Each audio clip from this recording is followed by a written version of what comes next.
Welcome to Truman's Town Hall with your host, Matt Truman.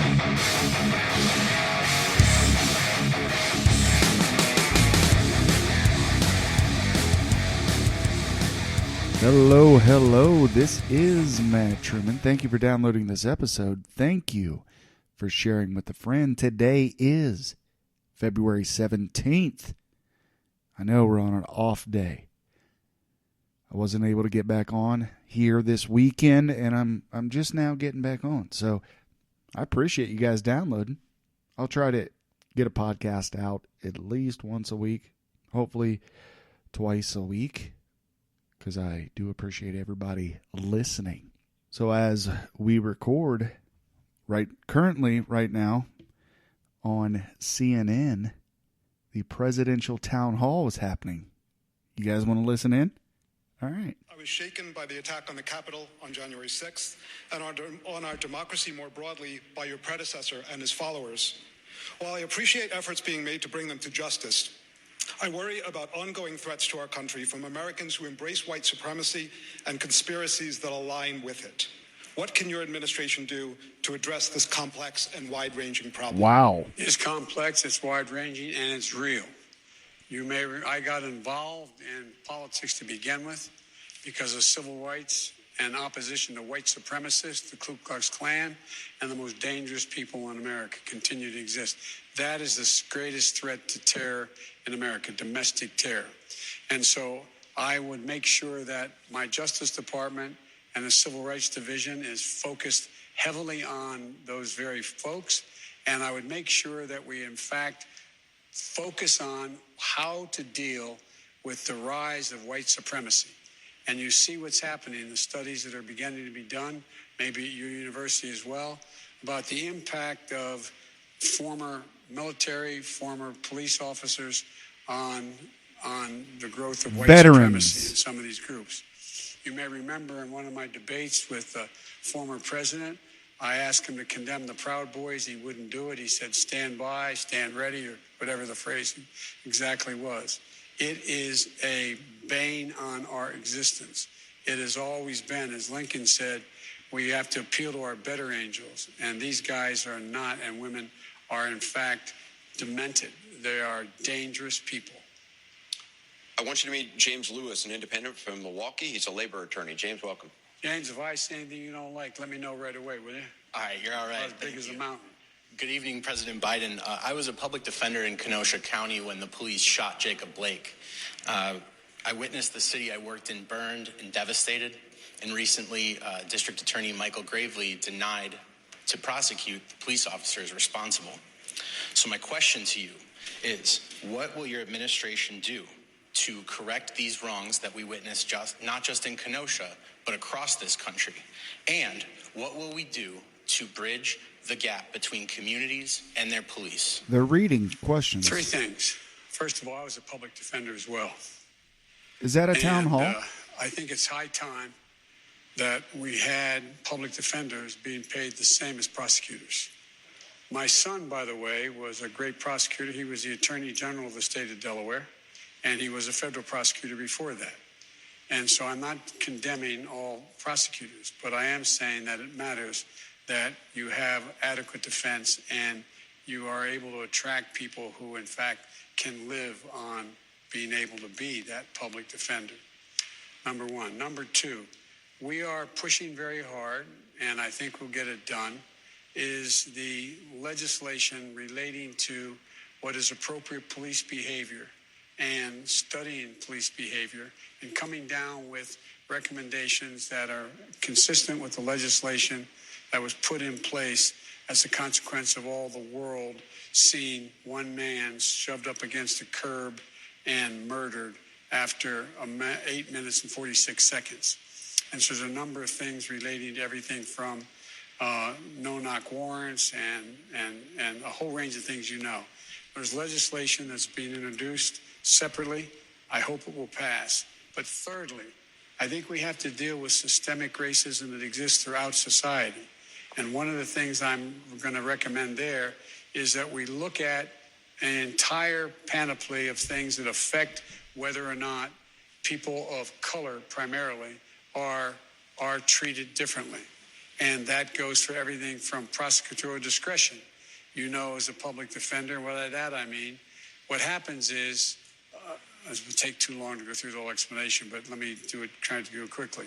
What happens now is, if you in fact are you arrest someone because they had, you want to charge them, you can charge them with robbery or armed robbery. If you charge them with armed robbery, you get a lot more time than if you don't charge with robbery. But if you want to make sure that someone who doesn't know much about their representation is able to be done, you engage in prosecutorial misconduct by offering them to plead to essentially, it's not the same, burglary, which gets them 2 years and probation. And so you don't even get a trial.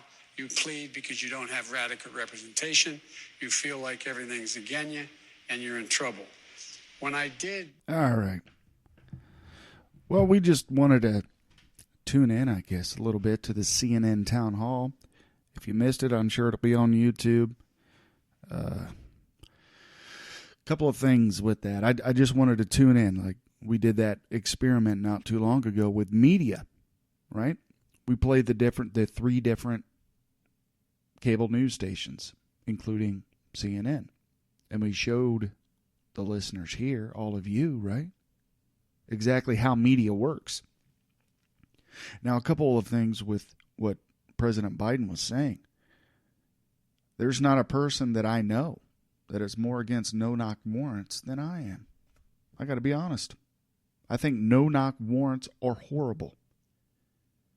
It's a danger to the police officers, and it's a danger to the people inside. What if, you go into a home and you hit the wrong house? Does that happen? Yeah, it does. It does. It has happened. What happens if someone inside innocent gets killed? Does that happen? It does happen. So I'm all for doing away with no-knock warrants. What else? Oh, the big thing about, targeting veterans. Why are veterans... Now, I've been hearing for a while, if you listen to different talk shows, that veterans would eventually be a target. I'm a veteran. Am I now a target? I wonder. Maybe. I'm kind of conservative. I own guns. I'm not a threat to anyone unless someone decides to be a threat to me in my house, right? We own guns to defend ourselves. Strange days. I don't know. I don't know what all this, domestic terrorism is the greatest threat facing America. I would have to say no. I would say China is the greatest threat facing America today. Not only militarily, but also economically, and more importantly, economically. I think some of you would agree with that.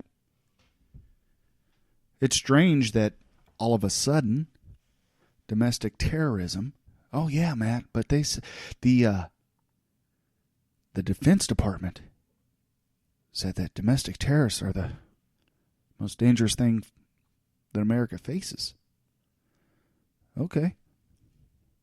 Yeah, I certainly understand there are some crazy folks out there. We talked about the Weather Underground during the 70s. They were a domestic terrorist organization, but they weren't right-wingers. They weren't veterans.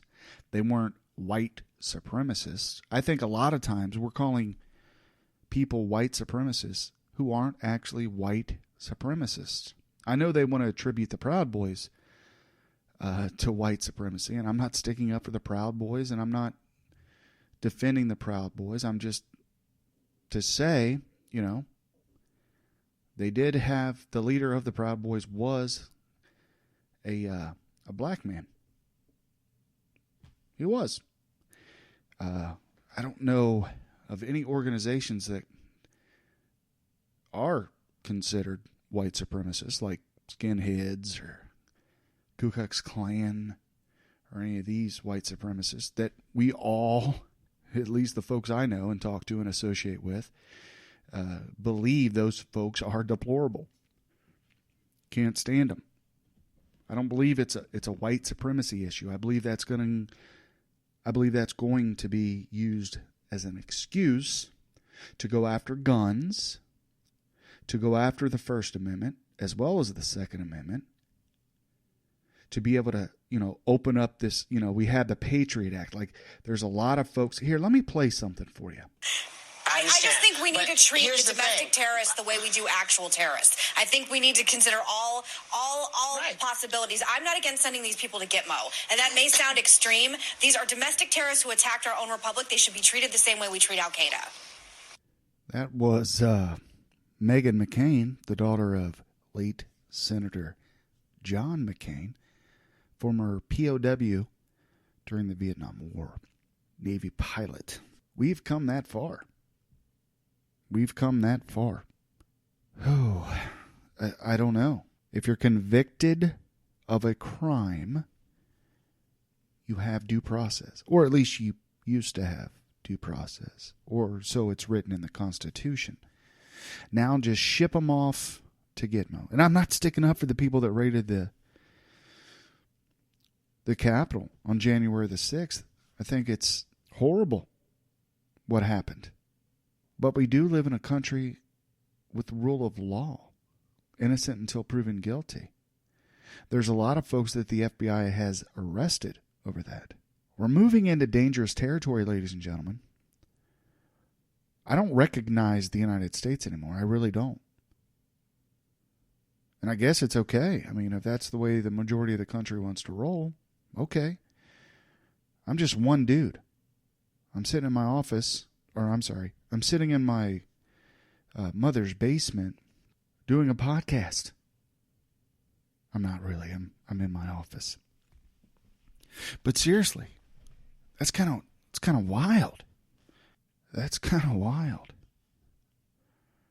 Send them to Gitmo and treat them like Al-Qaeda. Well, listen, Obama, there was an American who fled to Yemen and then made YouTube videos, and they killed him. They bombed him, killed him and his son and a bunch of people at a wedding. It happened. Earlier this morning, Anwar Awlaki, a leader of Al-Qaeda in the Arabian Peninsula, was killed in Yemen. The death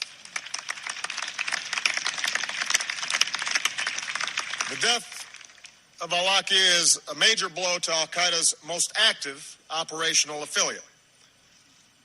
Awlaki was the leader of external operations for Al-Qaeda in the Arabian Peninsula. In that role, he took the lead in planning and directing efforts to murder innocent Americans. We turn now to that secret document, 16 pages long and stirring up so much controversy tonight. It is a kind of handbook for lethal power against terrorists, even if they are American citizens.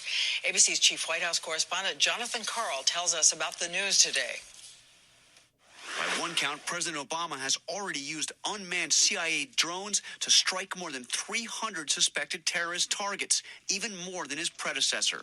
But today we learned just how much authority the administration believes it has to kill without trial or evidence suspected terrorists, even American citizens. A newly disclosed Justice Department document says American citizens tied to Al-Qaeda can be killed if, quote, an informed high-level official believes the target poses an imminent threat. But the document says it, quote, does not require the government to have clear evidence. Case in point, Anwar al-Awlaki, an American citizen and top al-Qaeda leader linked to several terror attacks. He was killed in a 2011 drone strike. Human rights advocates say the Justice Department memo goes way too far and justifies essentially a claim that the executive branch can be judge, jury, and executioner. As soon as he became president, Barack Obama stopped CIA tactics like waterboarding that he considered torture. But this justifies outright killing of a suspected terrorist. How does dropping a bomb on an American citizen without any judicial review, any trial, not raise the very human rights questions or more human rights questions than something like waterboarding?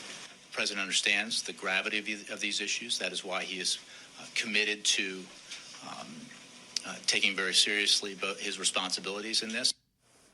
The White House says that the president's top priority has been to protect the American people in a way consistent with our values. But you can expect that his choice to run the CIA will face sharp questions on this at his confirmation hearings later this week. And Diane, some in Congress are saying that they want to impose limits on the administration's ability to use drone strikes. All right, Jonathan Carl reporting in from the White House. Thank you, John. All right. I don't mean to chuckle, but wow, that's pretty serious. And let's be honest. President Biden has kind of brought back a lot of the folks from the Obama-Biden administration, did he not? His top choice, or his choice for vice president, was Kamala Harris, who is personal friends with Barack Obama. So it's kind of a former president, Barack Obama, excuse me. So it's kind of interesting to hear all that and then listen. It would be a scary time when there is no due process in America, and if they, meaning the government, just decides, okay, that person is a danger because they're a veteran, we consider them a terrorist, they said something bad, thought crimes, things like this, we'll just take them out as if they are Al-Qaeda. No matter if they fought Al-Qaeda or fought Taliban or fought all these people for the United States government. We're going to take them out now because they have a different way of thinking. They're conservatives. Wow, Matt, that's crazy to even think about, to even talk about. You're a conspiracy theorist. Okay, just pay attention. I just played a few clips for you. I mean, there's a lot more. There's a ton more. And I didn't even plan to go down this road, but here we are. The road I plan to go down is to introduce you to a little bit of the media and how we went from, 100%.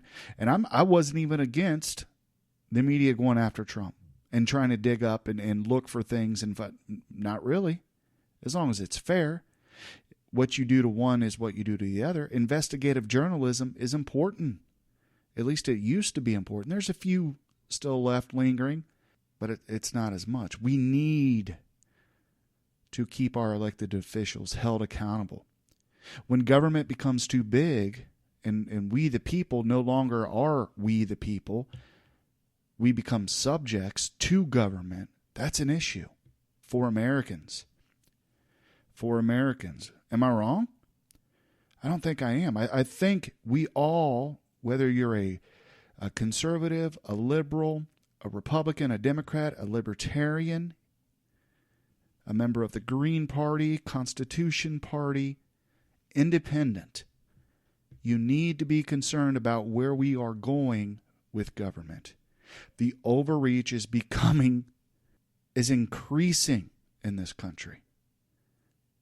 The control is beyond what we need. The Patriot Act was a big step during and after 9/11, right? The Patriot Act just, took a lot of things out of control. Research that. Patriot Act. It wasn't good. It sounds great. Ooh, Patriot. I'm a patriot. Okay, this is great. It wasn't really that great. It takes a lot of our rights away.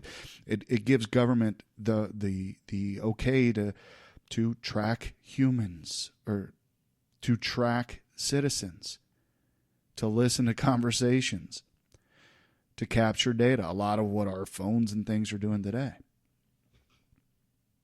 and selling it to other companies. That's a whole news story, right?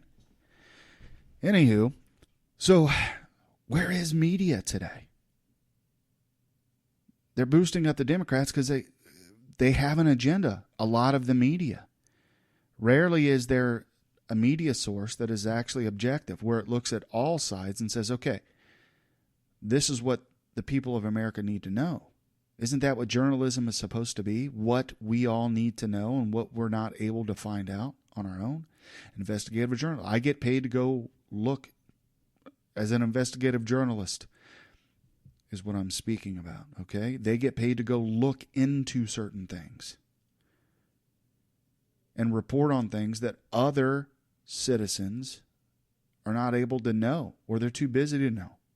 But now it's about directing the citizens of the United States into a certain particular camp and have them, oh, don't believe them. They're conspiracy theorists. They're conservatives. They're veterans. They're evil people. They're insurrectionists, even if you weren't even at the Capitol building. Say you voted for Trump. You're now part of the group. You're a veteran. You're part of the group. You're a danger to the establishment. You're a danger to the globalists.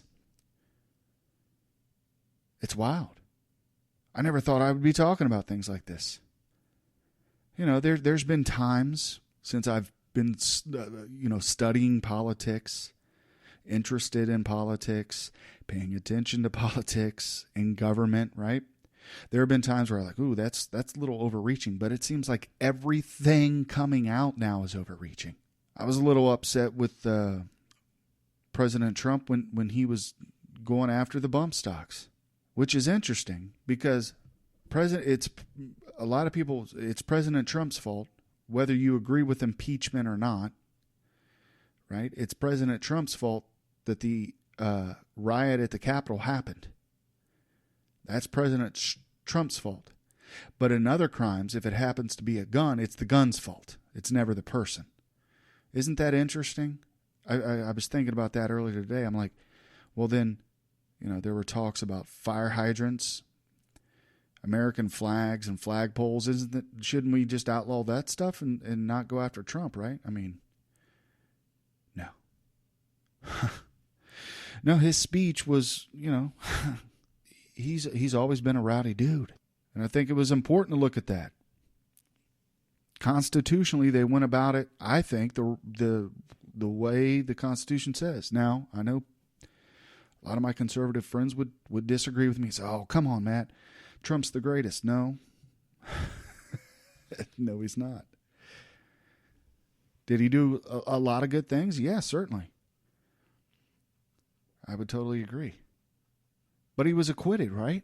He was acquitted by the Senate. Not convicted. And I think a major reason they wanted to convict President Trump so he wouldn't run for office. And they could use that, right? But I also think they don't really care. Because now they'll have Trump around for a while, for 4 years. And essentially for the next 2 years to beat up on Republicans and try to further divide the Republican Party so they can win more elections in 2022. Anyway, I said I was going to do this podcast and talk about media. And here we are talking about politicians. While we're talking about politicians and we're talking about the impeachment hearing, I want to play something. And I'm a little leery about playing this because I don't want anyone to get the wrong impression. I didn't have a dog in the hunt. I got to be honest. If they convicted him and he couldn't run for office again, okay. And I know a lot of folks out there are like, hey, Trump's the greatest president we ever had. Wow. Okay. But I'm a little leery in playing this because the folks on the other side of that coin who wanted Trump to be convicted are like, why are you playing Trump's lawyer for? Well, it's quite simple. He did an interview. And what he says in this interview is so important because media is almost inexistent. Media is horrible these days. It's hard to even watch it. Like the CNN thing, come on, with President Biden tonight that we played earlier.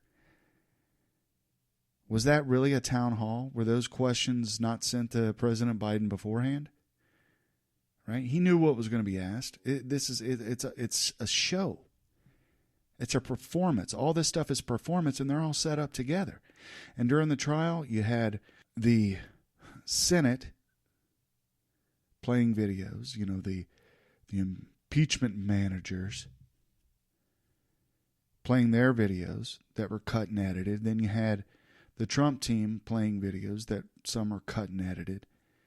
They each had their different sides, and it ended up being what we all knew what was going to happen. He was not going to be convicted. We knew that going into this. But after the trial, Trump's lawyer, I don't know who the guy was. I never heard of him before this trial, and to be honest, I didn't watch a lot of the trial. I listened to a little bit of it, but it was just, you listen to it, it's like, you guys are horrible actors. This is terrible acting. Anyway, I ramble, and I know you guys enjoy it. Thank you for listening. I'm sorry. Let me play Trump's attorney, Michael Vanderveen, over on CBS News. Me now is former President Trump's attorney, Michael Vanderveen. Thank you, sir, for joining us. Let's get right into those words that we heard from Senate Minority Leader Mitch McConnell. He ended the trial with this passionate speech about President Trump's involvement in the insurrection. During it, he said that the former president is still liable for everything he did during his period in office. Are you expecting to face more charges against Mr. Trump in the near future, and do you anticipate being part of that defense? No, that's just political rhetoric, and I was hopeful that something would come out of this, that the political rhetoric would stop out of Washington, D.C., but I guess apparently it hasn't. Were you, though, surprised to hear those words coming from the leader of the Republican Party in the Senate? I'm not surprised to hear a politician say anything at all. No. Well, throughout the trial, you denied that Mr. Trump had a role in inciting the January 6th insurrection at the Capitol. You argued, first of all, that there was no insurrection, but during your closing arguments, you seemingly admitted that there was, in fact, an insurrection, using that word, saying that was not up for debate. What role did the former president play? You didn't understand the case. I used the word I'll give you the opportunity to clarify, sir. Sure. I used the word insurrection in my closing argument when quoting the charging documents. What happened at the Capitol on January 6th is absolutely horrific. But what happened at the Capitol during this trial was not too far away from that. The prosecutors in this case doctored evidence. They did not investigate this case, and when they had to come to the court of the Senate to put their case on, because they hadn't done any investigation, they doctored evidence. It was absolutely shocking. I think when we discovered it and we were able to expose it and put it out, I think it turned a lot of senators. The American people should not be putting up with this. They need to look at who these House managers were and look to see whether these are the folks they want representing them. It was shocking to me. Wouldn't have believed it. Let's follow up with a point that you're making right now about the House managers, as you say, doctoring evidence, and the argument. They didn't deny it. Viewers, they didn't deny it. I put it in front of them 3 times. To be clear for our viewers, what you're talking about now is a check mark. That's a verification on Twitter that did not exist on that particular tweet. A 2020 that should have actually read 2021, and the selective editing, you say, of the tapes. Is that the doctored evidence of what you're speaking? That's not enough for you? That's not enough for you? Wait. No, sir, no. I'm trying. I am not a juror in this trial. What I am trying to be clear for our viewers is what you're referring to, because not everybody has been following. It's not okay. Not everybody, to doctor sir, a little bit of evidence. Respectfully, I have not said it is. I have not said it is okay. Ma'am, your question is. I want to be clear for our viewers. Listen, what has to happen is I want to be clear for our viewers about what exactly you're saying when you say doctored evidence. The media has to start telling the right story in this country. The media is trying to divide this country. You are bloodthirsty for ratings, and as such, you're asking questions now that are already set up with a fact pattern. I can't believe you would ask me a question indicating that it's all right just to doctor a little bit of evidence. There's more stuff that we uncovered that they doctored, to be frank with you, and perhaps that will come out one day. But we won this case, and I'm not a sore loser, but what happened, or a sore winner, I should say, but what should happen is somebody should look at the conduct of these House managers. It's unconscionable, aside from all of the due process violations that my client had. And the media should be looking at a square, straight way. A straight way. When I watch the news, I watch one station and it's raining. I watch another station at the same time and it's sunny. Your coverage is so slanted, it's got to stop. You guys have to stop and start reporting more like PBS does rather than a TV news show that doesn't have any journalistic integrity at all. What I'm telling you is that they doctored evidence. And I believe your question says, well, it's only a Twitter check and changing a year of a date here. They switched the date of a Twitter a year to try to connect it to this case. That's not a small thing, ma'am. The other thing they did is they put a check mark on something to make it look like it was a validated account when it wasn't. And when they were caught, they didn't say anything about it. They didn't even try to come up with an excuse about it. And that's not the way our prosecutors or our government officials should be conducting themselves. And the media shouldn't be letting them get away with it either. I'm tired of the biased media on both sides, left and right. What this country wants, what this country needs, is this country to come together, to take the left and the right and find a middle ground and start responsibly being our public officials, our elected officials. And one of the reasons why they do it is because of the media. Because the media wants to tell their narrative rather than just telling it like it is. And frankly, I'm tired of it. I'm not a media. I'm not in front of your cameras all the time. But what I've been subjected to this last week. I understand, and I've given you the opportunity. You don't want to hear the truth. Yeah. Okay. I've given you the opportunity. I will remind you that what I said was that for our viewers who have not been following all of the hours of this trial, to be clear about what you are speaking about. And I understand that you seem the House very manager's upset. failure to prove their case. That's what I'm telling you. They weren't able to prove their case. Acquittal. You have won the acquittal of your client. Yes, and if you'd I like to continue to talk about this conversation, we can have that discussion. I don't need to. But for me to ask a question, a slanted question that was set up to say it's okay for them to cheat. That was your question. Isn't it okay for them to cheat? I didn't say that. It's just a little bit.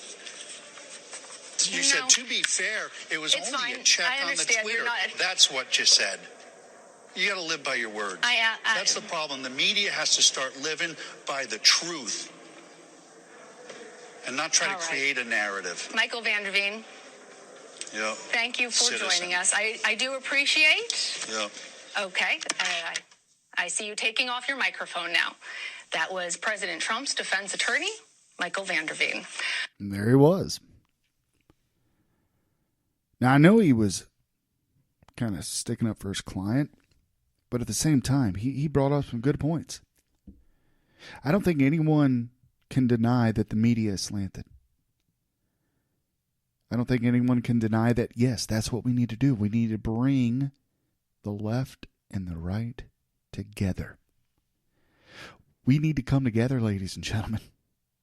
And we need to do it for each other, for our children, for our children's children. It's okay to be concerned about what's coming down the pike.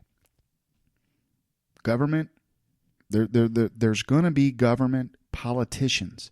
And I like what he said. Yeah, I wouldn't put it past any politician to say that. That's honest. Politicians, a lot of them, there's not many honest politicians out there. When I meet some or I see some, I'm like, that is a rare bird. You can tell they're acting. The media and politicians. What do we talk about most on this podcast? Media and politicians, right? Because that's where things need to be fixed. But I think it's our job not to fall into all that. Be aware, because the politicians and the media are running things. They're actually at the mid-level. There's folks above them pulling the strings. We know who those folks are. The globalists. But we need to come together. We need to decide the time is now. I think I've mentioned this before, we need to put aside all the hot button issues as citizens and start joining together. Left, right, center. We need to start joining together. Stop fighting about crazy stuff that the media wants to put out or that politicians want you to fight about. Because then we'll all become terrorists. Because when they're done with the right-wingers, you think they'll just stop there and they'll let the left-wingers be free? Do you really think that's what's going to happen? We'll go after all the right-wingers. And once they're eliminated, and that's words that they use, once they're eliminated, we're gonna let our buddies, the ones that have voted for us, we're gonna let them run free. No. At that point, they've already crushed freedom in the United States of America. I know a lot of Democrats, and they enjoy freedom just as much as Republicans do. They get caught up, I think. I think whether you're a Democrat or a Republican, you get caught up in the rhetoric of your tribe, of your party. Your tribe, if you will, but of your party. And you're like, oh, well, yeah, well, I'm conservative and I believe like that. I'm for the working man. I am a working man or woman, right? You want the best for your family. You want the best for your kids, your mom and dad, whoever. So how do we come together? I guess I already suggested stop getting so emotional on the hot button issues. Guess what? If you're a Democrat, you're pretty much for abortion. If you're a Republican, you're not. There are exceptions, certainly. If you're a Republican, you're pretty much for the death penalty. If you're a Democrat, you're not. And there are exceptions to everything. There's no absolutes, so let's not get that twisted. If you're a Democrat, you believe in climate change. If you're a Republican, you don't. And there are exceptions to that rule. So these are all the hot button issues that we could argue about until the day is long, but nothing's going to be solved with that. We need to secure families, no matter what that family looks like to you. Okay? My Republican friends and my Christian friends, we can't decide for other families what that family is. We can, read our Bible, right? Share it with those who want it to be shared with. You can't force the Bible on anyone. Would you like to hear what's in the Bible? No. Okay. Walk away. I don't know. That's my view of it. All right? I can't force someone to choose a certain lifestyle, and that someone should not force a certain lifestyle on me. When we all begin to think like that, I think things will be a little bit better. What my neighbors do, as long as it doesn't roll over into my yard, I think we're okay. I don't know. Just thoughts, guys. We need to mind our own business, but at the same time, not freak out on other people over these hot button issues that are tearing our country apart. And I get it. When it comes to the Second Amendment, if they start passing laws, we have to stand up against that. Just like Democrats, when it comes to gay marriage, you have to stand up against that. Totally understand. But I have a lot of Democrat friends who enjoy the Second Amendment as well. To what extent, maybe not as extreme as me, or I call myself an extreme Second Amendment guy, but I just believe in freedom, really. And I hope more folks believe in that freedom. I don't know. What do you guys think? truepodcast@gmail.com. Let's see here. We did get an email. I'll read it here real quick. It's real short. It's of a politician waving at me. And it says, Trump and I just wanted to say that you're doing a fantastic job and keep up the good work. Thank you. I won't read your name on the air, but out of respect to you, sir or ma'am, thank you. Thank you for the email. truepodcast@gmail.com. It's free to send emails. It's free to listen to this podcast. It's free to turn it off too. Matt, you're an idiot. Click, delete, unsubscribe. But I appreciate you subscribing. And if you made it this far, thanks again. I'm going to play something real quick. Something I heard the other day and I was like, wow, that's pretty awesome. Have you ever read poetry? There's a guy named Rudyard Kipling. He wrote a poem called If. A lot of folks enjoy this poem. Very famous poem. And I found this by The Motivate over on YouTube. And I'm going to play it for you. It is fantastic. Then we'll come back and talk about it a little bit. If by Rudyard Kipling. If you can keep your head when all about you are losing theirs and blaming it on you, if you can trust yourself when all men doubt you, but make allowance for their doubting too, if you can wait and not be tired by waiting, or being lied about, don't deal in lies, or being hated, don't give way to hating, and yet don't look too good, nor talk too wise. If you can dream and not make dreams your master, if you can think and not make thoughts your aim, if you can meet with triumph and disaster and treat those two impostors just the same, if you can bear to hear the truth you've spoken, twisted by knaves to make a trap for fools, or watch the things you gave your life to broken, and stoop and build them up with worn-out tools, if you can make one heap of all your winnings and risk it on one turn of pitch and toss, and lose and start again at your beginnings, and never breathe a word about your loss, if you can force your heart and nerve and sinew to serve your turn long after they are gone, and so hold on when there is nothing in you except the will which says to them, hold on. If you can talk with crowds and keep your virtue, or walk with kings nor lose the common touch, if neither foes nor loving friends can hurt you, if all men count with you, but are none too much, if you can fill the unforgiving minute with 60 seconds worth of distance run, yours is the earth and everything that's in it. And, which is more, you'll be a man, my son.